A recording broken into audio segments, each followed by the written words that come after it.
Амансыздар ма? Бүгін 23 ақпан.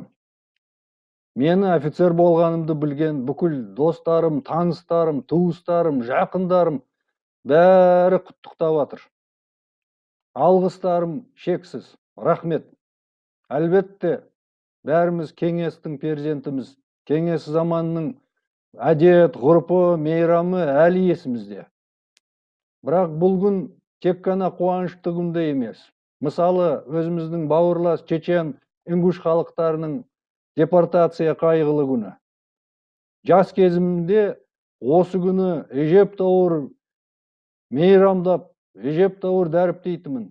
Бірақ жас ұлғая сая мен әжептәуір осы күнге көңілімде қалғаны бар. Бірақ не болса да жақсы тілектің көпшілігі жоқ. Не болса мені еске түсіріп, құттықтағандарына да адамдардың өте қуаныштымын.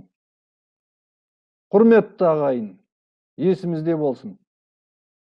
Біздің отан қорғаушылар күніміз 7 мамыр. Біз егеменді елдің азаматымыз.